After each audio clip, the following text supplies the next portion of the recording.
Story time audio ബുക്സിലേക്ക് എല്ലാവർക്കും സ്വാഗതം. ജോയ്സിയുടെ സമദൂരം തുടരുന്നു. ഭാഗം 15. എന്നിട്ട് അമ്മയ്ക്ക് ഇത്രയും കാലം അങ്ങനെയൊന്നും തോന്നിയില്ലല്ലോ. ശ്രീനിയുടെ കല്യാണത്തിനോ ബാബുവിൻ്റെ കല്യാണത്തിനോ ജയമോളുടെ കല്യാണത്തിനോ ചന്ദ്രിയ ചേച്ചിയെ ക്ഷണിച്ചില്ലല്ലോ. ഞാൻ ഇവിടെ വന്നിട്ട് 40 വർഷത്തോളമാകുന്നു. അതിനിടയിൽ എന്തെല്ലാം ചടങ്ങുകൾ, ആഘോഷങ്ങൾ, ജനനവും മരണവും ഇവിടെ നടന്നു. ആരും ചന്ദ്രിയ ചേച്ചിയെ വിളിച്ചിട്ടില്ല. ചന്ദ്രിയ ചേച്ചിയെ വിളിക്കണ കാര്യം പറഞ്ഞു കേട്ടിട്ടുമില്ല. ശരിയാണെന്ന് മാധവിയമ്മയ്ക്കും അറിയാം. 10 കോടി സമുദായത്തിൽപ്പെട്ട ഗോവിന്ദനുണ്ണിയുടെ കൂടെ ജീവിക്കാൻ വീട്ടുകാരെയും സ്വസമുദായത്തെയും ധിക്കരിച്ച് ഇറങ്ങിപ്പോയവളാണ്. അന്നേ സമുദായ വിലക്ക് കൽപ്പിച്ച് അറുത്തുമുറിച്ച് കളഞ്ഞ ബന്ധമാണത്. ആഗ്രഹം ഉണ്ടായിരുന്നു ജാനകി. പക്ഷേ അവളീ കുടുംബത്തോട് ചെയ്തത് മറക്കാനും പൊറുക്കാനും കഴിഞ്ഞില്ല. പിന്നെ ഇപ്പോഴോ വാസുദേവനോട് ഞാൻ ക്ഷമിച്ചില്ലേ, അത് മനസ്സുകൊണ്ട്. അവൻ്റെ മകളോട് ക്ഷമിച്ചില്ലേ, ഇനി ചന്ദ്ര ചേച്ചിയോടും ക്ഷമിച്ചേക്കാമെന്നാണോ? എത്ര കാലമുണ്ട് ഇനി എനിക്ക്? മനസ്സിനും ദേഹത്തിനും ബലമുണ്ടായിരുന്ന കാലത്ത് വാശിയും വൈരാഗ്യവും മനസ്സിൽ വെച്ചുകൊണ്ട് നടന്നു. എൻ്റെ മകളല്ലേ അവൾ. ഞാൻ മരിക്കണേന് മുമ്പ് അവളെ ഒന്ന് കാണണം. എല്ലാം മറന്നെന്നും പുറത്തെന്നും പറയണം. കടങ്ങളൊന്നും ഈ ലോകത്ത് ബാക്കി വയ്ക്കാതെ എനിക്ക് പോകാലോ. അല്ലെങ്കിൽ ഒരു മനസ്സമാധാനം കിട്ടിയില്ല. മാധവിയമ്മയുടെ തൊണ്ട ഇടറിയിരുന്നു. എനിക്കെൻ്റെ മക്കളോടും കൂടി ഒന്ന് ചോദിക്കണമല്ലോ, ജാനകിയമ്മ പറഞ്ഞു. പ്രിയമോളുടെ കല്യാണത്തിന് ക്ഷണിക്കാനായിട്ട് ചെല്ലാം. ഇനി ഇതുപോലൊരു അവസരം കിട്ടുമോ ജാനകി? ഞാൻ അവരോടൊന്ന് സംസാരിക്കാം, ജാനകിയമ്മ പറഞ്ഞു. അന്ന് അത്താഴത്തിന് ശേഷം കുടുംബാംഗങ്ങൾ ഒത്തൊരുമിച്ചിരുന്ന് വിവാഹത്തിന് ക്ഷണിക്കാൻ വിട്ടുപോയവരുടെ ലിസ്റ്റ് എടുക്കുകയായിരുന്നു.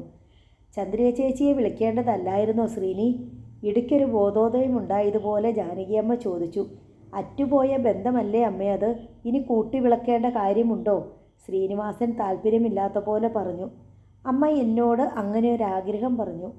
ഇത്രയും കാലം ഇല്ലാതിരുന്ന ആഗ്രഹം ഇപ്പോൾ എവിടുന്ന് പൊട്ടിമുളച്ചു? ജയശ്രീ ചോദിച്ചു. അമ്മയുടെ സ്വന്തം മോളല്ലേടി അത്. മനസ്സിൽ ആഗ്രഹം പണ്ടേ ഉണ്ടായിരുന്നിരിക്കും.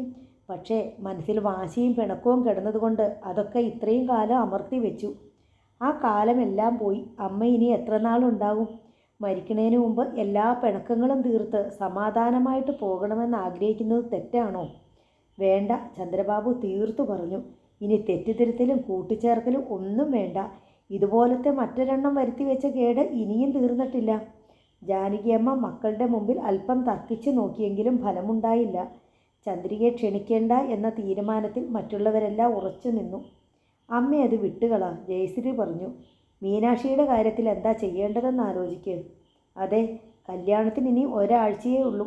പ്രിയമോടെ കല്യാണത്തിന് മുമ്പേ അവളെ ഇവിടെ നിന്ന് മാറ്റി പാർപ്പിക്കാമെന്ന് അമ്മ സുധീഷിൻ്റെ വീട്ടുകാർക്ക് വാക്കുകൊടുത്തതാ, ചന്ദ്രബാബു പറഞ്ഞു. അവളെ എങ്ങോട്ട് മാറ്റി താമസിപ്പിക്കാനാ അമ്മയുടെ പ്ലാൻ? ജയശ്രീ ചോദിച്ചു. ഗോപിയുടെ വീട്ടിലേക്ക് മാറ്റാം, ജാനകിയമ്മ പറഞ്ഞു. ഗോപിമാമൻ്റെ വീട്ടിലേക്കോ? നന്നായി. അമ്മായിക്കും മക്കൾക്കും മീനാക്ഷി എന്ന് കേട്ടാൽ തന്നെ ആമാശയം വരെ കഴിക്കും. ദിനേശൻ ജയിലിൽ പോകേണ്ടി വന്നത് അവളും അവളുടെ അനുജത്തിയും കാരണമാണെന്നും പറഞ്ഞ് ഇവിടെ വന്ന് അവളോട് വഴക്കുണ്ടാക്കിയത് അമ്മയും കണ്ടതല്ലേ. അവരവളെ അടിച്ചതിനകത്ത് കയറ്റില്ല. ഗോപിയോട് ഞാൻ പറഞ്ഞോളാം. ഞാൻ പറഞ്ഞാൽ അവൻ കേൾക്കും, ജാനകിയമ്മ പറഞ്ഞു. അമ്മയ്ക്കിനി അവിടെയും കൂടി കലഹമുണ്ടാക്കണോ? ശ്രീനിവാസൻ നെറ്റി ചൊളിച്ചു. അവളെ പിന്നെ ഞാൻ എങ്ങോട്ട് മാറ്റും? ചന്ദ്രബാബു ജയശ്രീയെ കണ്ണു കാണിച്ചു. മെല്ലെ തലയാട്ടി അടയാളം സ്വീകരിച്ചിട്ട് ജയശ്രീ പറഞ്ഞു. അമ്മ ഒരു കാര്യം ചെയ്യ്, അവളെ എൻ്റെ വീട്ടിലേക്ക് വിട്ടേക്ക്. എനിക്കിഷ്ടമുണ്ടായിട്ടല്ല, ഇങ്ങനൊരു അത്യാവശ്യം വന്നു പോയില്ലേ. 8-10 ദിവസത്തേക്കല്ലേ ഉള്ളൂ. ഞാൻ കൊണ്ടുപോയിക്കൊള്ളാം അവളെ. വേണ്ട ജയേ, അതൊക്കെ നിനക്ക് ബുദ്ധിമുട്ടാകും, ജാനകിയമ്മ പറഞ്ഞു. പിന്നെ ബുദ്ധിമുട്ടാതെ പറ്റുമോ? ശ്രീനിവാസൻ ചോദിച്ചു. ജയയുടെ വീട്ടിൽ നിർത്താൻ സമ്മതമാണെങ്കിൽ അതാ ഏറ്റവും നല്ലത്. ജാനകി അമ്മയ്ക്ക് അതിലത്ര താല്പര്യം തോന്നിയില്ല. ജയശ്രീക്ക് മീനാക്ഷിയെ ഇഷ്ടമല്ലെന്ന് അവർക്കറിയാം. എങ്കിലും തൻ്റെ ആൺമക്കളേക്കാൾ ഭേദം അവളാണെന്ന് ജാനകിയമ്മയ്ക്ക് തോന്നി. മാത്രമല്ല, ആൺമക്കളുടെ നിർദ്ദേശത്തിന് പകരം വയ്ക്കാൻ മറ്റൊരു പോംവഴിയും അവരുടെ മനസ്സിലില്ലായിരുന്നു താനും. ഒടുവിൽ എല്ലാവരുടെയും നിർബന്ധത്തിന് വഴങ്ങി അവർ സമ്മതം മൂളി. ജയശ്രീയുടെ മുമ്പിൽ ഒരു ഉപാധിയും വെച്ചു. അവളോട് മാന്യമായിട്ട് പെരുമാറണം. നിന്റെ വീട്ടിലിട്ട് കഷ്ടപ്പെടുത്തരുത്. 8-10 ദിവസത്തിനിടയ്ക്ക് ഞാൻ അവളെ എന്ത് ചെയ്യാനാ? അമ്മയ്ക്ക് സംശയമുണ്ടെങ്കിൽ എന്നും അവളെ ഫോണിൽ വിളിച്ച് സംസാരിച്ചോ, അവളെ എന്തോരം കഷ്ടപ്പെടുത്തിയെന്നൊക്കെ. ഞാൻ നാളെ പോകുമ്പോൾ കൂടെ കൊണ്ടുപോയിക്കൊള്ളാം അവളെ, ജയശ്രീ പറഞ്ഞു. നാളെ തന്നെ കൊണ്ടുപോകണോ? കല്യാണത്തിന് 2 ദിവസം മുമ്പ് പോരെ? ജാനകിയമ്മ ചോദിച്ചു. എന്തിനാ വെച്ച് താമസിപ്പിക്കുന്നേ? ഇനി സുധീഷിൻ്റെ വീട്ടുകാർക്ക് അതിൻ്റെ പേരിലൊരു പരാതി വേണ്ട. ജയശ്രീ തീരുമാനം എടുത്തു കഴിഞ്ഞു. ജാനകിയമ്മ ഉറങ്ങാൻ പോയി കഴിഞ്ഞ് ശ്രീനിവാസനും ചന്ദ്രബാബുവും ജയശ്രീയെ സമീപിച്ചു പറഞ്ഞു, നാളെ രാവിലെ തന്നെ നീ അവളെ കൊണ്ട് പൊയ്ക്കോ. വൈകിയാൽ അമ്മ മനസ്സു മാറ്റിയെങ്കിലോ? എനിക്കെന്തോ പേടി തോന്നുന്നു ശ്രീനിയേട്ടാ, ജയശ്രീ പറഞ്ഞു. എന്തു പേടി? ഒന്നുമില്ല, നീ ധൈര്യമായിരിക്കെ. ഗൗരിദാസനെ വിളിച്ച് ഞങ്ങൾ വിവരമെല്ലാം പറഞ്ഞോളാം. ജയശ്രീയുടെ ഭർത്താവാണ് ഗൗരിദാസൻ. അമ്മയ്ക്ക് എന്തെങ്കിലും സംശയം തോന്നുമോന്നാ? ആർക്കും ഒരു സംശയവും ഇല്ല. അവൾ മിസ്സായിക്കഴിഞ്ഞാൽ അമ്മ വാശിക്ക് അന്വേഷണവും പോലീസ് കേസുമൊക്കെ ആയിട്ട്. അമ്മയ്ക്ക് അങ്ങനെ ഒരു വാശി കാണിക്കാൻ പറ്റുമോ? അതും നിനക്കെതിരെ. അമ്മ അവളെ ഈ വീട്ടിലേക്ക് കൂട്ടിക്കൊണ്ടു വന്നുപോയി. അതിൻ്റെ പേരിൽ ചുമക്കുന്നേയുള്ളൂ. ആ ഭാരം ഒഴിഞ്ഞു പോയാൽ അമ്മ അതിൻ്റെ പുറകെ ഒന്നും പോവില്ല. ചന്ദ്രബാബു ജയശ്രീയെ സമാധാനിപ്പിച്ചു. പിറ്റേന്ന് രാവിലെ ജാനകി അമ്മ മീനാക്ഷിയെ അടുത്ത് വിളിച്ചു പറഞ്ഞു, പ്രിയമോളുടെ കല്യാണം നടക്കാൻ പോവുകയാണല്ലോ. കല്യാണത്തിന് മുമ്പ് ഇവിടുന്ന് നിന്നെ മാറ്റി താമസിപ്പിക്കണമെന്ന് ചെറുക്കൻ്റെ വീട്ടുകാരൊരു ഡിമാൻഡ് വെച്ചിരുന്നു. ഒരുപാട് അതിഥികളൊക്കെ വരുന്നതല്ലേ, നിന്നെപ്പറ്റി ചോദ്യവും പറച്ചിലും ഒന്നും ഉണ്ടാകണ്ടല്ലോ എന്ന് വിചാരിച്ച് ഞാനത് സമ്മതിക്കുകയും ചെയ്തു. ഇനി കല്യാണം കഴിയണവരെ നീ ഇവിടുന്ന് മാറി നിൽക്കേണ്ടി വരും. മീനാക്ഷി ചകിതയായി ജാനകിയമ്മയെ നോക്കി. പേടിക്കണ്ട, ജയയുടെ വീട്ടിലേക്കാണ് നിന്നെ മാറ്റുന്നേ. അവിടെ ഇവിടെ ആർക്കും നിന്നെ ഇഷ്ടമില്ലെന്നൊക്കെ എനിക്കറിയാം, പക്ഷേ നിവൃത്തിയില്ല. മീനാക്ഷി മൗനമായി നിന്നു. ജയ ഇന്ന് അവളുടെ വീട്ടിലേക്ക് പോവുകയാ. ഉടനെ തന്നെ പോകുമെന്നാണ് പറഞ്ഞത്. നീയും കൂടെ പോകാൻ ഒരുങ്ങിക്കോ, ജാനകിയമ്മ നിർദ്ദേശിച്ചു. വിവരമറിഞ്ഞപ്പോൾ മാധവിയമ്മയ്ക്ക് മനപ്രയാസമായി. എന്തിനാ ജാനകി ഈ പെൺകുട്ടിയെ വല്ലയിടത്തോട്ടും പറഞ്ഞയക്കണേ? വല്ലയിടത്തോട്ടുമാണോ? എൻ്റെ മോളുടെ വീട്ടിലേക്കല്ലേ. ഒരു കണക്കിന് അവളുടെ ചേച്ചിയല്ലേ ജയമോള്. അങ്ങനെയാണോ അവൾ മീനാക്ഷിയെ കരുതിയേക്കണേ?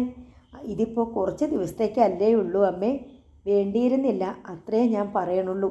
ഈ കൊല്ലങ്കോട്ട് ദേശത്ത് ഇനി അറിയാത്തവരില്ല. പണ്ട് വീട് വിട്ടുപോയ വാസുദേവൻ 2 പെൺമക്കളെയും കൂട്ടി മാത്തൂര് തിരിച്ചു വന്ന വിശേഷം.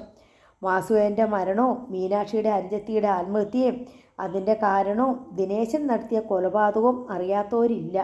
നിന്റെ മകൻ രഘുവിന് ആ കേസുമായുള്ള ബന്ധം എല്ലാവർക്കും അറിയാം. ഇതിനേക്കാൾ കൂടുതൽ നാണക്കേടാണോ കല്യാണ വീട്ടിൽ വരുന്ന ആൾക്കാർ?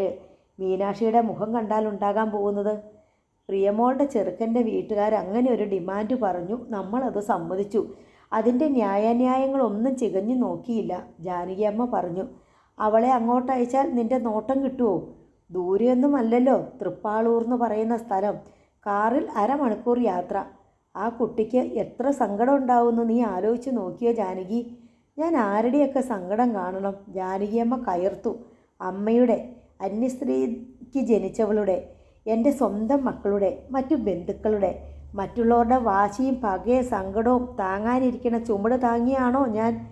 എനിക്കുമുണ്ട് അമ്മേ മനസ്സും ശരീരവും. നീ ദേഷ്യപ്പെടാൻ പറഞ്ഞതല്ല ജാനകി. മാധവിയമ്മ ശബ്ദം താഴ്ത്തി. അത് നല്ല അവസരമായിരുന്നു. പ്രിയയുടെ കല്യാണത്തിന് മീനാക്ഷിയും കൂടി ഇവിടെ വേണമായിരുന്നു. എല്ലാവരും ഒത്തുകൂടുകയും സംസാരിക്കുകയും ഒക്കെ ചെയ്യുന്നതിനിടയിൽ അലോഹ്യമെല്ലാം മറന്ന് ഈ വീട്ടിലെ ഒരംഗമായിട്ട് മീനാക്ഷിയെ മറ്റുള്ളവർ കണ്ടു തുടങ്ങിയേനെ. ഒന്നും വേണ്ടമ്മേ, ഈ കല്യാണം തടസ്സം കൂടാതെ നടന്നു കിട്ടിയ അത്രയും സന്തോഷം, ജാനകിയമ്മ നിസ്സംഗയായി പറഞ്ഞു. 9:30 ജയശ്രീ പോകാനൊരുങ്ങി മീനാക്ഷിയെ വന്നു വിളിച്ചു. മീനാക്ഷിയും വേഷം മാറി നിൽക്കുകയായിരുന്നു. നിന്റെ ഡ്രസ്സൊക്കെ എടുത്തോ, അവിടെ ചെല്ലുമ്പോൾ മാറി ഉടുക്കണ്ടേ? ജയശ്രീ പറഞ്ഞു. അതെന്തിനാ ഡ്രസ്സെല്ലാം കൊണ്ടുപോകുന്നത്? ജാനകിയമ്മ ചോദിച്ചു. 10-12 ദിവസം കഴിഞ്ഞല്ലേ അവിടെ നിന്ന് മടങ്ങൂ. 12 ദിവസമോ? കല്യാണത്തിന് ഇനി 6 ദിവസം. കല്യാണം കഴിഞ്ഞാൽ 6 ദിവസം കൂടി നിൽക്കട്ടെ, എനിക്കും ഒരു സഹായകമാകുമല്ലോ. മീനാക്ഷി അവിടെ കൊണ്ടുപോയി വീട്ടുവേല എടുപ്പിക്കാനാണോടി? ഓ അല്ല, അമ്മയുടെ മാനസപുത്രിയെ കൊണ്ട് ഞാനൊന്നും ചെയ്യിക്കണില്ല. എനിക്കൊരു കൂട്ടായല്ലോ എന്നേ ഞാൻ പറഞ്ഞുള്ളൂ. ജയശ്രീ നിർദ്ദേശിച്ചതനുസരിച്ച് മീനാക്ഷി അവളുടെ ഡ്രസ്സുകൾ കൂടി ബാഗിലടുക്കി. അവളുടെ മുഖം വാടിയിരുന്നു. ജാനകിയമ്മ അത് ശ്രദ്ധിച്ചു. നീ വിഷമിക്കുകയൊന്നും വേണ്ട, ഞാൻ എന്നും ഫോണിൽ വിളിച്ചോളാം. നിനക്ക് എന്തെങ്കിലും പ്രയാസം ഉണ്ടെങ്കിൽ അന്നേരം പറഞ്ഞാൽ മതി. ഇടയ്ക്ക് ഞാൻ വരികയും ചെയ്യാം. മനസ്സോടെയാണ് മീനാക്ഷി ജയശ്രീയോടൊപ്പം മാത്തൂരിൽ നിന്ന് ഇറങ്ങിയത്. 10:30 മണിയോടെ അവർ തൃപ്പാളൂരിൽ ജയശ്രീയുടെ വീട്ടിലെത്തി. വീടും ചുറ്റുപാടുകളും പ്രസാദാത്മകമായിരുന്നു. സാമാന്യം ധനസ്ഥിതിയുള്ളവരുടേതെന്ന് തോന്നിക്കുന്ന ഭവനം. 2 നില കെട്ടിടമാണ്. തൃപ്പാളൂർ വടക്കാഞ്ചേരി റോഡിനരികിലാണ് വീട്. വീടിൻ്റെ ഇരുവശത്തും അയൽക്കാരുടെ വീടുകൾ, മതിൽക്കെട്ടുകൾ. റോഡിൻ്റെ എതിർഭാഗത്തും വീടുകൾ കാണാനുണ്ട്. മീനാക്ഷി വിചാരിച്ച പോലെ പകയും ദേഷ്യവും വെറുപ്പും നിറഞ്ഞ പെരുമാറ്റവും ഒന്നും ജയശ്രീയുടെ ഭാഗത്തു നിന്നും ഉണ്ടായില്ല. ജോലിക്കാരി ഇല്ലാത്തതുകൊണ്ട് വീട്ടുജോലികൾ ചെയ്യാൻ സഹകരിക്കണമെന്ന് മാത്രം പറഞ്ഞു. മീനാക്ഷിക്ക് ആവശ്യമുള്ളത്ര ഭക്ഷണം കൃത്യസമയത്ത് തന്നെ ലഭിച്ചു. പക്ഷേ ജയശ്രീയുടെ പെരുമാറ്റവും മനോഭാവവും തമ്മിൽ വലിയ അന്തരമുണ്ടെന്ന് മീനാക്ഷിക്ക് തോന്നി.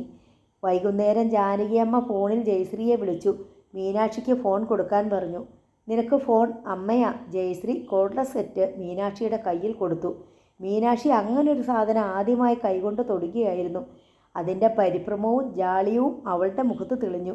അമ്മയാണോ? അവൾ വിറയാർന്ന സ്വരത്തിൽ ചോദിച്ചു. അതെ, നിനക്കവിടെ സുഖമാണോ എന്നറിയാൻ വിളിച്ചതാ. നിനക്കവിടെ ഇഷ്ടപ്പെട്ടോ? ജയമോള് നിന്നോട് മോശമായിട്ട് പെരുമാറുകയോ മറ്റോ ഒന്നും ചെയ്തില്ലല്ലോ? ഇല്ല. നിന്നെ അലട്ടണില്ലല്ലോ അവൾ? ഇല്ല.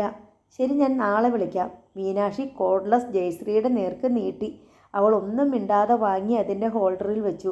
മീനാക്ഷിക്ക് എന്തെന്നില്ലാത്ത ഒരാശ്വാസം തോന്നിയിരുന്നു. 8 മണിയായപ്പോൾ ഗൗരീദാസൻ എത്തി.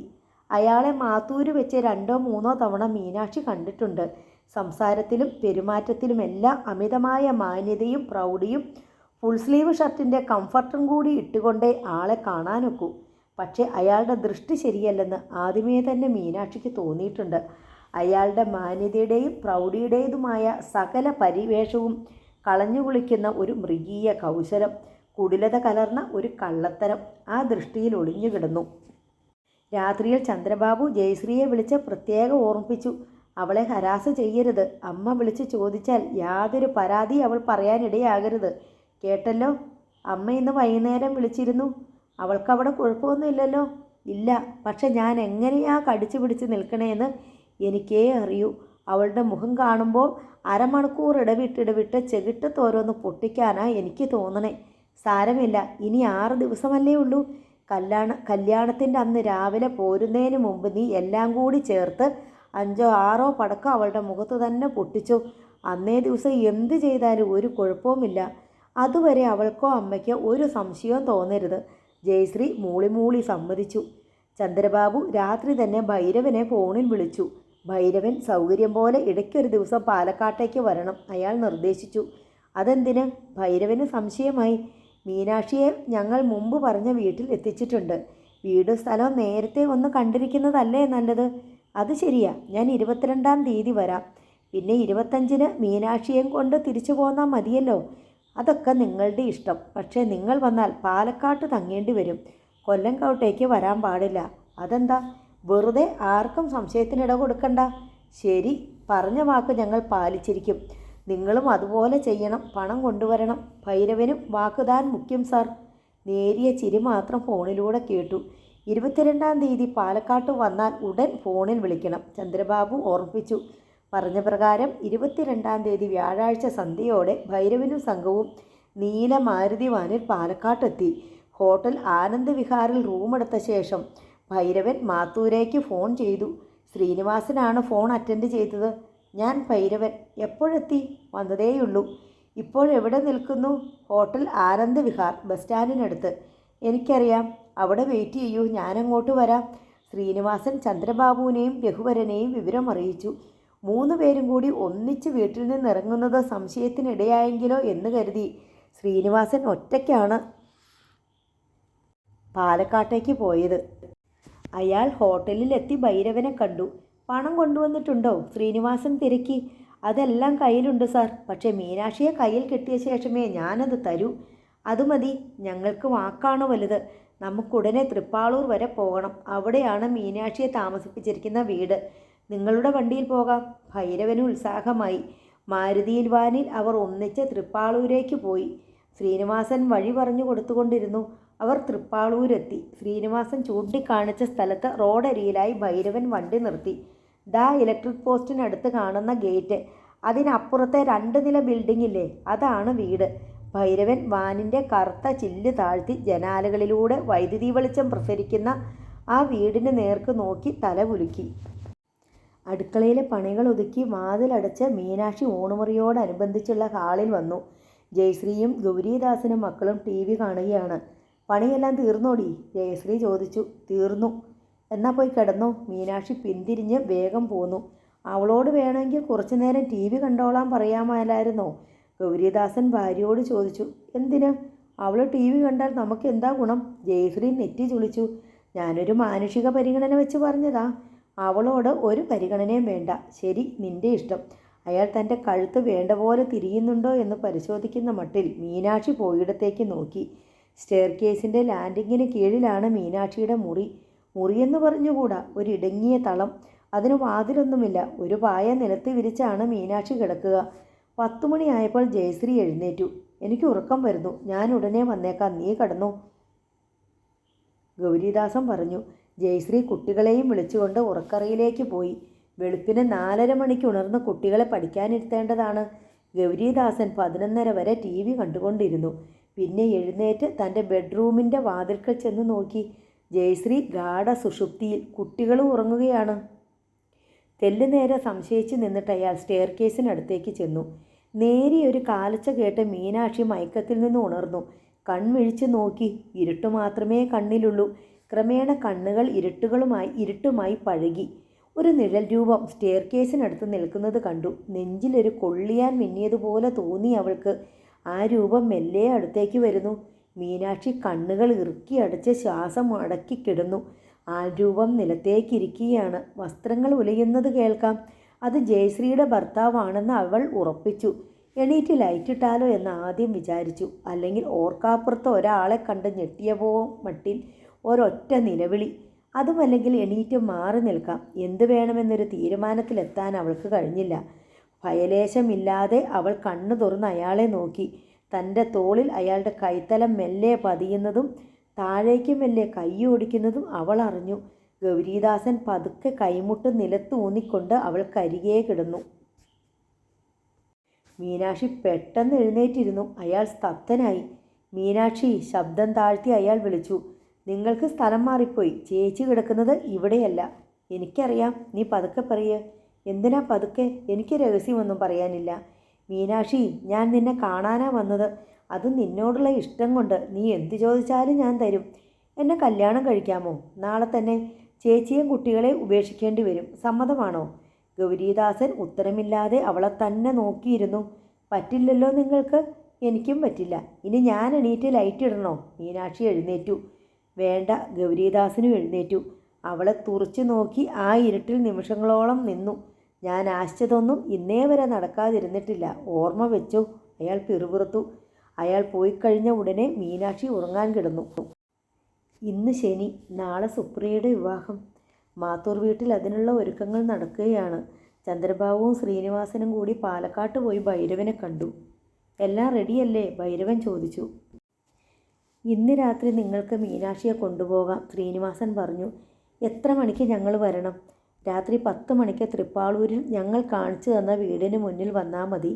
അത് ഞാൻ ഏറ്റു. ഭൈരവന് ഉഷാറായി. പണം? ചന്ദ്രബാബു അയാളെ നോക്കി.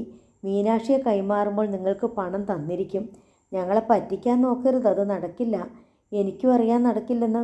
പണം തരാതെ ഞാൻ മീനാക്ഷിയെ കൊണ്ടുപോയാൽ നിങ്ങൾക്കൊരു ഫോൺ കോൾ മതി. പോലീസ് പിന്നാലെ വന്ന് ഞങ്ങളെ പിടികൂടും.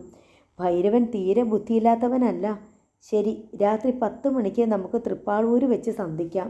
നിങ്ങൾ പുറപ്പെടുന്നതിന് മുമ്പ് ഞങ്ങളെ ഫോണിൽ വിളിക്കണം. അങ്ങനെ ചെയ്യാം. 9 മണിക്ക് നിങ്ങളും ഞങ്ങളെ വിളിക്കുക. പരിപാടിക്ക് എന്തെങ്കിലും മാറ്റം ഉണ്ടെങ്കിൽ വിളിച്ചറിയിക്കണം. ഓക്കെ, ശ്രീനിവാസൻ സമ്മതിച്ചു. രണ്ടുപേരും കൊല്ലങ്കോട്ടേക്ക് മടങ്ങി. ഇടയ്ക്ക് ശ്രീനിവാസനും ജയശ്രീയെ ഫോണിൽ വിളിച്ചു. അവിടെ എങ്ങനെയുണ്ട് ജയമോളെ? ഇവിടെ ഒരു കുഴപ്പവും ഇല്ല. മീനാക്ഷി ഇവിടെ ഉണ്ട്. നീയും മക്കളും വൈകുന്നേരം കൊല്ലങ്കാട്ടേക്ക് വരുമല്ലോ. ദാസേട്ടൻ പോരണ്ടേ? വേണ്ട, ഗൗരിദാസൻ അവിടെ നിൽക്കണം. 10 മണിക്ക് ഭൈരവൻ വരും. ദാസനാണ് മീനാക്ഷി അയാളുടെ കയ്യിൽ ഏൽപ്പിച്ച് കൊടുക്കേണ്ടതും പണം വാങ്ങേണ്ടതും. നിങ്ങളാരും വരില്ലേ? വീട്ടിൽ ഭയങ്കര കല്യാണത്തിരക്കല്ലേ? അതിനിടയ്ക്ക് ഇവിടുന്ന് മാറാൻ പറ്റുമോ? നിങ്ങളാരുമില്ലാതെ എനിക്കെന്തോ ഒരു പേടി പോലെ. ഒന്നുമില്ലെന്നേ, ഞാനല്ലേ പറയുന്നത്. ദാസനില്ലേ അവിടെ? ഉണ്ട്. നീ ഫോൺ കൊടുക്കുക, ഞങ്ങൾ സംസാരിച്ചോളാം. അല്പസമയത്തിനുള്ളിൽ ഗൗരിദാസനെ ലൈനിൽ കിട്ടി. അയാൾ ചെയ്യേണ്ട കാര്യങ്ങളെല്ലാം ശ്രീനിവാസൻ ഫോണിലൂടെ അറിയിച്ചു. അവർ കൊല്ലങ്കോട്ടെത്തി. വീട്ടിൽ ബന്ധുജനങ്ങളുടെ തിരക്ക്. അകലങ്ങളിലുള്ള ബന്ധുക്കളും മറ്റും ഇന്നേ തന്നെ എത്തിച്ചേർന്നിരിക്കുന്നു. മാത്തൂർ വീടിൻ്റെ മുറ്റത്ത് കല്യാണപ്പന്തലിൻ്റെ മിനുക്കുപണികൾ നടക്കുകയാണ്. കതിർമണ്ഡപത്തിൻ്റെ അലങ്കാരങ്ങളും കൂട്ടത്തിൽ നടക്കുന്നുണ്ട്. ഗോപിനാഥനും കൗസല്യയും അവരുടെ പെൺമക്കളും ഇന്ന് രാവിലെ തന്നെ എത്തിച്ചേർന്നിരുന്നു. ഗോപിനാഥൻ വന്നയുടനെ ജാനകിയമ്മയോട് മീനാക്ഷി എവിടെ എന്ന് അന്വേഷിച്ചു. അവളെ ജയമോളുടെ വീട്ടിലേക്ക് മാറ്റി. ജാനകിയമ്മ പറഞ്ഞു, അതെന്തിനാ? പ്രിയമോളുടെ കല്യാണം നടക്കുമ്പോൾ അവളിവിടെ ഉണ്ടാകാൻ പാടില്ലെന്ന് സുധീഷിൻ്റെ വീട്ടുകാർക്ക് നിർബന്ധം. അതിനെ സപ്പോർട്ട് ചെയ്യാൻ എൻ്റെ മക്കളും. അവളെ മാറ്റിയത് കൊണ്ട് ഇവിടെ എന്താ ഗുണം? എനിക്കറിയില്ല ഗോപി. എൻ്റെ മക്കളോട് മല്ലടിച്ച് ഞാൻ തളർന്നു. അതുകൊണ്ടാണ് ഈ ഒരു കാര്യം ഞാനങ്ങ് സമ്മതിച്ചു കൊടുത്തത്. അവൾ ഇവിടെ വന്ന വിവരം ആർക്കാ അറിയാത്തത്? അവളെ കണ്ടില്ലെങ്കിലല്ലേ ചോദ്യവും പറച്ചിലും ഉണ്ടാവുക. ഇതൊക്കെ നീ എൻ്റെ മക്കളോടൊന്ന് വിശദീകരിച്ചു കൊടുക്ക്. ഗോപിനാഥൻ പിന്നെ കൂടുതലൊന്നും ചോദിച്ചില്ല. വന്നു ചേർന്ന ബന്ധുക്കളിൽ പലരും മീനാക്ഷി എവിടെയെന്ന് അന്വേഷിക്കുന്നുണ്ടായിരുന്നു. അവൾ ജയശ്രീയുടെ വീട്ടിൽ പോയതാണെന്ന് മാത്രം ജാനകിയമ്മ പറഞ്ഞു. പകൽ മുഴുവൻ തിരക്കിലായിരുന്നു ജാനകിയമ്മ. അവരുടെ മേൽനോട്ടത്തിലാണ് കല്യാണ ഒരുക്കങ്ങൾ. എല്ലായിടത്തും കണ്ണുകൾ എത്തണം. ഇന്നലെയോ ഇന്നോ മീനാക്ഷിയെ ഫോണിൽ വിളിക്കാൻ പോലും അവർക്ക് സമയം കിട്ടിയിട്ടില്ല. ഇപ്പോഴത്തെ തിരക്കിലും ബഹളത്തിലും മീനാക്ഷിയെക്കുറിച്ച് അവർ ഓർത്തുപോലുമില്ല. വൈകുന്നേരം ജയശ്രീ തൻ്റെ മക്കളെയും കൂട്ടി കൊല്ലങ്കോട്ടേക്ക് പോകാനൊരുങ്ങി. മീനാക്ഷിയെ വിളിച്ച് ഒരു ഭംഗിവാക്കെന്ന പോലെ പറഞ്ഞു, ഞങ്ങൾ കൊല്ലങ്കോട്ടേക്ക് പോവുക. നാളെയോ മറ്റന്നാളോ തിരിച്ചു വരും. വീടൊക്കെ വൃത്തിയായിട്ട് നോക്കിക്കൊള്ളണം. 8 മണിക്ക് ദാസേട്ടൻ വരുമ്പോൾ ഞങ്ങൾ പോയി എന്ന് പറയണം. ഭക്ഷണം കഴിക്കാൻ നിൽക്കണ്ട, നേരെ കൊല്ലങ്കാട്ടേക്ക് പോന്നാൽ മതിയെന്ന് പറഞ്ഞിട്ട് പോയത് എന്നും കൂടി പറഞ്ഞേക്കണം. മീനാക്ഷിക്ക് സംശയമൊന്നും തോന്നാതിരിക്കാൻ വേണ്ടിയായിരുന്നു അത്. നാളെയേ വരുള്ളെങ്കിൽ അതുവരെ ഞാൻ ഒറ്റയ്ക്ക് നിന്നാലെന്താ? ദാസേട്ടനും മക്കളും ഇല്ലാണ്ട് ഞാൻ ഒറ്റയ്ക്ക് താമസിച്ചിട്ടുണ്ടല്ലോ. ഒരു പരിചയവും ഇല്ലാതെ ഇവിടെ എന്താ ഭൂതവും പ്രേതവും ഉണ്ടോ നിന്നെ പിടിച്ചു തിന്നാൻ? ഇത്രയും പരിചയമൊക്കെ മതി. ഇനി ഒരുത്തനെ വിളിച്ചുകൊണ്ട് വന്ന് പരിചയപ്പെടുത്തി നിനക്ക് അന്തിക്കൂടിനിരുത്താനൊന്നും എനിക്ക് നേരമില്ല. ജയശ്രീ ബെഡ്റൂമിലേക്ക് പോയി. വാതിലടച്ച ശേഷം അവൾ ഗൗരീദാസൻ്റെ ഓഫീസിലേക്ക് ഫോൺ ചെയ്തു. ഗൗരീദാസനെ ലൈനിൽ കിട്ടി. ദാസേട്ടാ, ഞങ്ങൾ ഇറങ്ങുക. മീനാക്ഷി ഇവിടെയുണ്ട്. 10 മണിക്കല്ലേ അവർ വരുമെന്ന് പറഞ്ഞത്. ദാസേട്ടൻ 9:30 ആകുമ്പോൾ ഇങ്ങ് വന്നാൽ മതി. അവരുടെ കയ്യിൽ നിന്ന് പൈസയും വാങ്ങി അവളെ അവരുടെ കൂടെ അയച്ചിട്ട് ദാസേട്ടൻ നേരെ മാത്തൂരേക്ക് വന്നാൽ മതി. കാറ് ഞങ്ങൾ കൊണ്ടുപോവുക. ദാസേട്ടൻ ബൈക്കിൽ വന്നാൽ മതി. എല്ലാം പറഞ്ഞ് ഏർപ്പാടാക്കി ഫോണും വെച്ച ശേഷം ജയശ്രീ കുട്ടികളെയും കൊണ്ട് കാറിൽ കയറി. പോകാൻ നേരെ അവൾ മീനാക്ഷിയോട് പറഞ്ഞു, വാതിലെല്ലാം അടച്ച് കുറ്റിയിട്ടേക്ക്. ഞാനോ ദാസേട്ടനോ വന്ന് വിളിച്ചാൽ മാത്രം തുറന്നാൽ മതി. മീനാക്ഷി അനുസരിച്ചു. ജയശ്രീ കാറ് ഓടിച്ചു പോയി.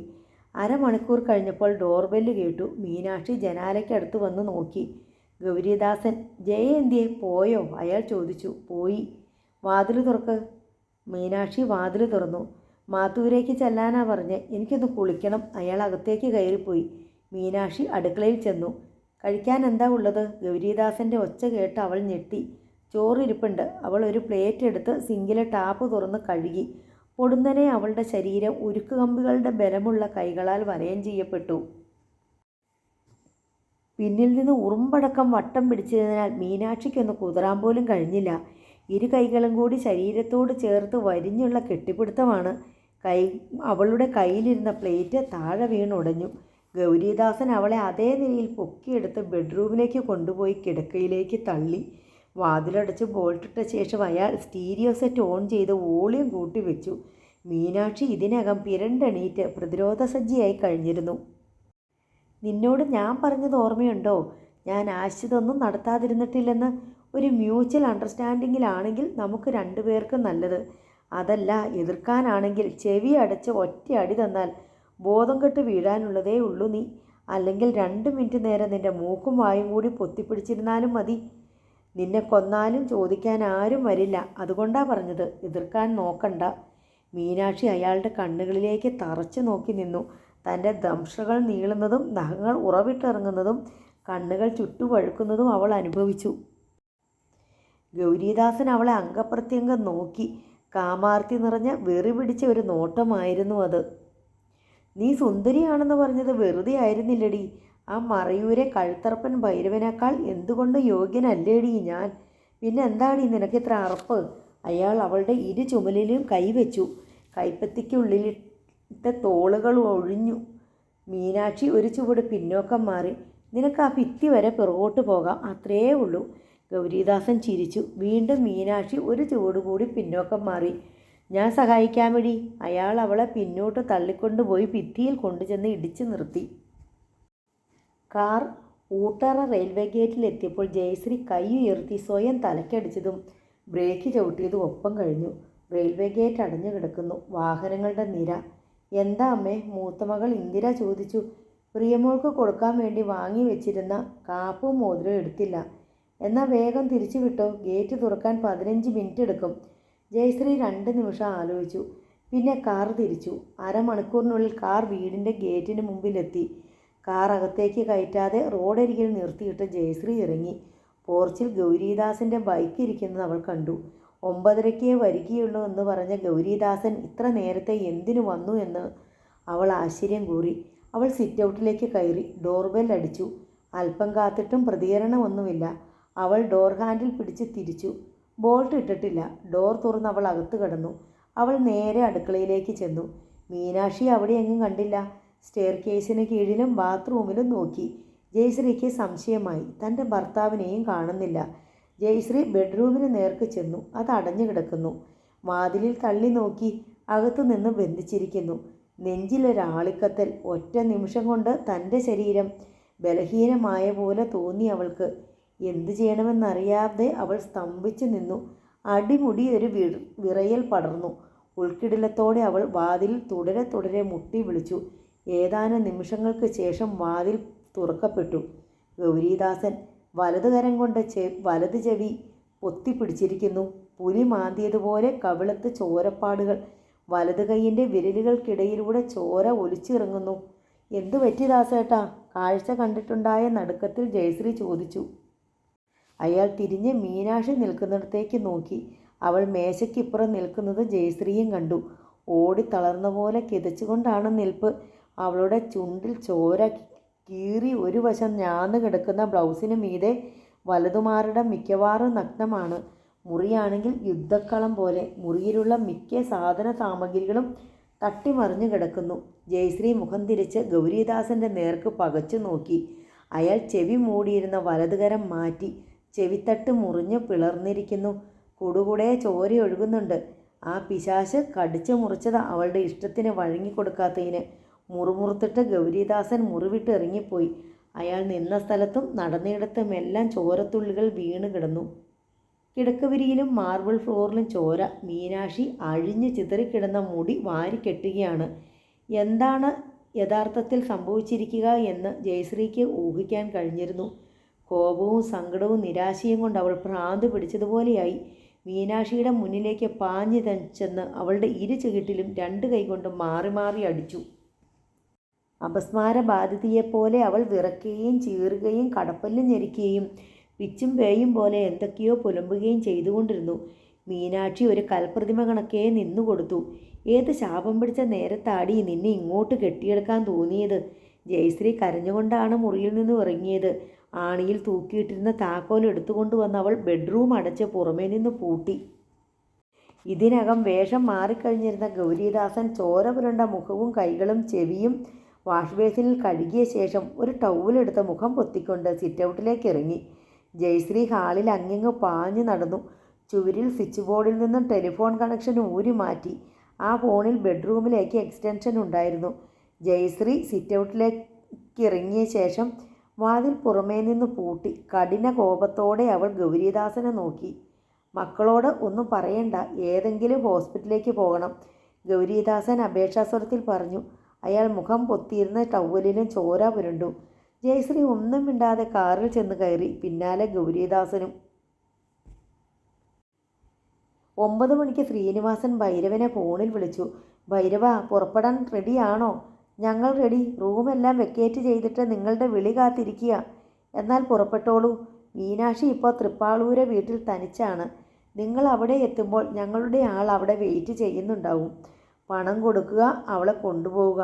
ഞങ്ങൾ ഉടൻ ഇറങ്ങുകയാ. ശരി.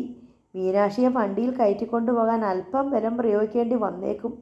സമ്മതിച്ചു എന്ന് വരില്ല അവൾ, അറിയാമല്ലോ. അറിയാം. വീട്ടിൽ വെച്ച് തന്നെ കൈകാൽ കെട്ടി ചുമന്നുകൊണ്ടുവന്ന് വണ്ടിയിൽ ഏറ്റിക്കൊള്ളാം. ഞങ്ങൾ 3 പേരുണ്ടല്ലോ. എന്നാൽ ഇനി വൈകണ്ട. ഓക്കെ. ഹോട്ടൽ റൂമിൻ്റെ താക്കോൽ റിസപ്ഷനിൽ ഏൽപ്പിച്ച് ഭൈരവന് സംഘവും ഇറങ്ങി. നീല മാരുതി വാനിൽ അവർ തൃപ്പാളൂരേക്ക് പുറപ്പെട്ടു. മണ്ണാർക്കാട്ടു നിന്നും എത്തിയ ബന്ധുക്കളുമായി സംസാരിച്ചു കൊണ്ട് സിറ്റ് ഔട്ടിൽ നിൽക്കുകയായിരുന്നു ശ്രീനിവാസൻ. ജാനകിയമ്മ അയാളുടെ അടുത്തേക്ക് ചെന്നു. ജയമോൾ ഇതുവരെ വന്നില്ലല്ലോ ശ്രീനി. അവർ വരും, സന്ധ്യയ്ക്ക് മുമ്പ് വരുമെന്ന് ഫോൺ ചെയ്ത് പറഞ്ഞതല്ലേ. അതിനിടയ്ക്ക് ദാസൻ എന്തോ ചെറിയ ആക്സിഡൻറ്റ്. ജയ ഇങ്ങോട്ട് ഫോൺ ചെയ്തിരുന്നു ഹോസ്പിറ്റലിൽ നിന്ന്. എന്നിട്ടാരും എന്താ എന്നോടൊന്നും പറയാഞ്ഞത്? ദാസൻ എന്തു പറ്റി? ബൈക്കേന്ന് വീണതാ. ഈശ്വരാ, ദാസന് വല്ലതും? ഒന്നും പറ്റിയിട്ടില്ല. ചെവിയൊന്നും മുറിഞ്ഞു. മുഖത്ത് അവിടെ ചെറിയ പോറലോ മറ്റോ ഉണ്ടെന്നും ജയ പറഞ്ഞു. മുറിവൊക്കെ ഡ്രസ്സ് ചെയ്തിട്ട് അവരിങ്ങ് വരും. അമ്മ സമാധാനമായിട്ടിരിക്കെ. അവർ സംസാരിച്ചു കൊണ്ടിരിക്കുമ്പോൾ തന്നെ ഗൗരീദാസൻ്റെ കാർ മാത്തൂർ മുറ്റത്തേക്ക് കയറി വന്നു. ഗൗരീദാസനാണ് കാർ ഓടിച്ചു കൊണ്ടുവന്നത്. അത് കണ്ടപ്പോൾ തന്നെ ജാനകിയമ്മയ്ക്ക് സമാധാനമായി. ഗുരുതരമായ പരിക്കൊന്നും ഇല്ലല്ലോ. ജയശ്രീയും മക്കളും കാറിൽ നിന്ന് ഇറങ്ങിക്കഴിഞ്ഞാണ് ഗൗരീദാസൻ ഇറങ്ങിയത്. അയാളുടെ വലത് ചെവിയിൽ ഒരു ബാൻഡേജ്, കവിളത്ത് അവിടെ ബാൻഡേഡ് ഒട്ടിച്ചിരുന്നു. ജാനകിയമ്മ വേഗം അവർക്കരികിലേക്ക് ഇറങ്ങിച്ചെന്നു. ഇതെന്തു പറ്റിയതാ ദാസ? അയാൾ ജയശ്രീയെ നോക്കി. ചെറിയൊരു ആക്സിഡൻറ്റ്, അത്രയേ ഉള്ളൂ, ഗൗരീദാസൻ പറഞ്ഞു. അയാൾ സിറ്റ് ഔട്ടിലേക്ക് കയറിപ്പോയി. എവിടെ വെച്ചായിരുന്നു ആക്സിഡൻറ്റ്? നോവൽ നാളെ തുടരും.